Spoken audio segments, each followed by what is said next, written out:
Kasih karunia dan damai sejahtera Allah Bapa kita dan anaknya Tuhan Yesus Kristus menyertai saudara. Amin. Shalom, saudara-saudari yang terkasih di dalam nama Tuhan Yesus Kristus. Senang bisa menyapa saudara di tempat saudara berada hari ini, dalam dimensi yang berbeda tetapi dalam dunia yang sama. Sebagai insan yang diciptakan untuk Tuhan, sebelum kita melakukan rangkaian aktivitas kita pada hari ini, marilah kita mengawalinya dengan mendengarkan firman Tuhan. Shalom, selamat pagi untuk kita semua. Ayat harian di pagi hari ini buat kita semua tertulis di Yeremia 30 ayat 11. Begini bunyi firman Tuhan. Sebab aku menyertai engkau, demikianlah firman Tuhan, untuk menyelamatkan engkau. Segala bangsa yang keantaranya engkau kuserahkan akan kuhabiskan. Tetapi engkau ini tidak akan kuhabiskan. Aku akan mengajar engkau menurut hukum, tetapi aku sama sekali tidak memandang engkau tak bersalah. Shalom, selamat pagi. Saudara-saudari yang terkasih di dalam nama Tuhan Yesus Kristus, Allah menyatakan konsekuensi akan setiap pelanggaran manusia. Tetapi ada hal yang menarik ketika Allah menetapkan satu identitas dan menetapkan suatu pilihan terhadap sebuah bangsa yang kita kenal yakni bangsa Israel. Ternyata ada hal yang sampai sekarang ini baru kita menyadari bahwa mereka Tuhan izinkan tetap eksis dan ada sampai penggenapan itu akan dinyatakan di kemudian hari. Dan ketika berulang-ulang dan berangsur-angsur bangsa Israel tersebut mengalami berbagai macam dalam kehidupan mereka, terbuang kembali, terbuang kembali. Demikian yang terjadi kepada bangsa Israel. Tetapi Tuhan tidak langsung memutus generasi tersebut secara keseluruhan. Tetapi Tuhan mengizinkan ada generasi selanjutnya. Dan itu telah dinyatakan oleh Allah sendiri bahwa lewat bangsa Israel sendiri, yakni dari orang-orang Yahudi sendiri, akan datang keselamatan itu, yakni pribadi Yesus Kristus dari keturunan dari suku Yehuda. Dan saudaraku yang terkasih di dalam nama Tuhan Yesus Kristus, apa yang telah dirancangkan Allah kepada bangsa Israel tersebut, demikian pula lah kita sadari dalam kehidupan kita bahwa Allah menyertai mereka dan menyelamatkan mereka. Jika Tuhan telah menyertai dan menyelamatkan mereka, maka tentu Tuhan mengetahui bagaimana akhir tentang keberadaan mereka di masa depan. Mengapa kita ketika menghadapi berbagai persoalan dalam kehidupan ini, kita lebih yakin dengan kapasitas yang boleh kita miliki dibandingkan dengan meyakini bahwa Tuhan juga mempunyai rencana yang terbaik dalam kehidupan kita.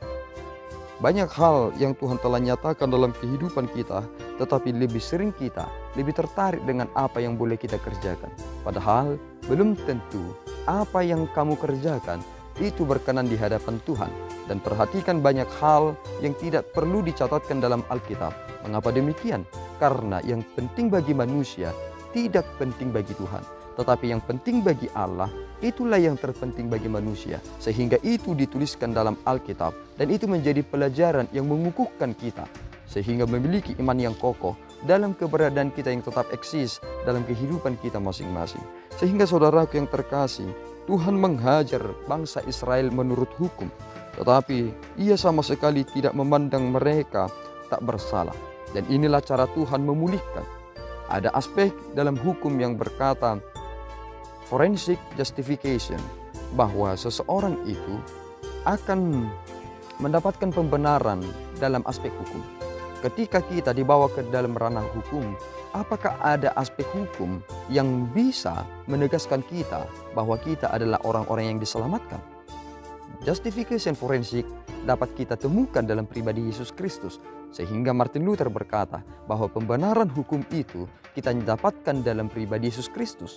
Mengapa demikian? Karena Allah menyatakan hukumnya Sehingga akan kenyataan hukumnya tersebut, pembenaran itu ada dalam otoritas Allah. Sehingga kapasitas yang dinyatakan oleh Allah itulah yang akan kita hidupi dalam kehidupan kita. Sehingga tidak ada kapasitas kita untuk mengukur, tetapi Allah yang menetapkan tolok ukur itu. Dan itulah yang harus kita jalani dalam kehidupan ini. Memang bangsa Israel, mereka menjalani pemulihan itu secara nasional dalam aspek komunal mereka. Tetapi kita dalam pemurnian yang kita hadapi sekarang ini bukan lagi dalam aspek komunal, tetapi ini menjadi individu. Mengapa demikian? Karena gereja itu adalah pribadi Yesus Kristus dan kita disebut sebagai gereja-gereja yang dinamis itu. Maka kita adalah pemberita-pemberita firman itu, sama seperti Kristus yang hidup dan sama seperti Kristus yang mati. Demikianlah panggilan kita, hidup untuk Kristus dan mati untuk Kristus. Apa yang boleh kita lakukan adalah untuk kemuliaan Tuhan.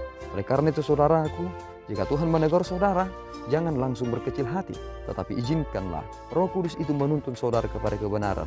Karena jika Tuhan menegur, berarti Tuhan sedang menyatakan kemurahan-Nya. Karena pembenaran itu hanya kita dapatkan dalam pribadi Allah sendiri. Tuhan Yesus memberkati kita berdoa.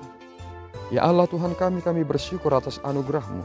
Terima kasih ya Bapa atas tuntunan-Mu yang memberikan kami kekuatan dalam pencerahan.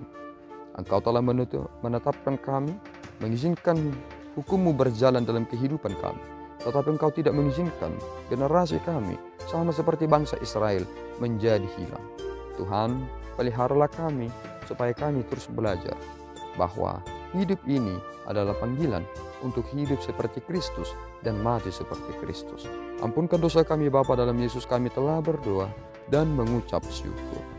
Anugerah Tuhan kita Yesus Kristus, kasih setia Allah Bapa, dan persekutuan Roh Kudus menyertai saudara.